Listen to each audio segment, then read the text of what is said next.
আল্লাহ কি বলেন?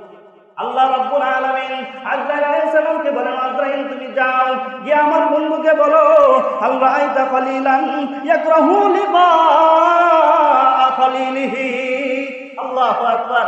আল্লাহ রাব্বুল আলামিন বলেন আজরাইলকে, আজরাইল যাও তুমি গিয়ে আমার বন্ধুকে বলো, হাল রাআইতা তুমি কি দেখেছো খলিলিহি কোন বন্ধু, ইয়াকরাহু লিকা খলিলিহি।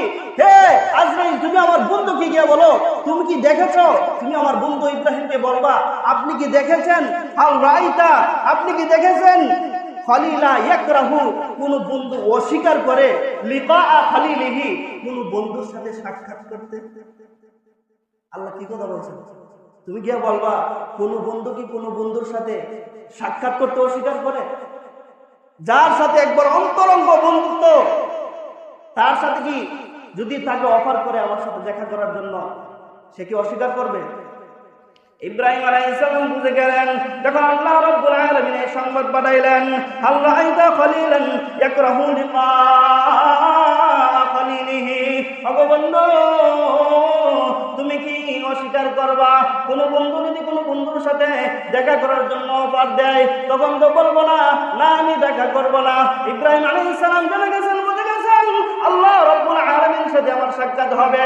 এই জন্য কোন ইমানদার কোন মুমিন বান্দা আল্লাহর সাথে সাক্ষাৎ করতে সে অস্বীকার করে না। হযরত ইব্রাহিম আলাইহিস সালাম প্রস্তুত হয়ে গেলেন, ও ভাই আজরাইল আমি বুঝে গেছি তুমি আর দেরি করবে না, আমাকে আল্লাহর কাছে নিয়ে যাও। সুবহানাল্লাহ। এই জন্য ইমানদার সব সময় মৃত্যুর জন্য প্রস্তুত থাকে। কেমনে প্রস্তুত থাকে? আমল ছাড়া না আমল নিয়ে প্রস্তুত থাকে। যদি কেউ আমল ছাড়া প্রস্তুত থাকে তাহলে সেটা হবে বোকামি, সেটা হবে নির্বুদ্ধিতা। এই জন্য আমল ঠিক রেখে আমাদেরকে মৃত্যুর জন্য সবসময় প্রস্তুত থাকতে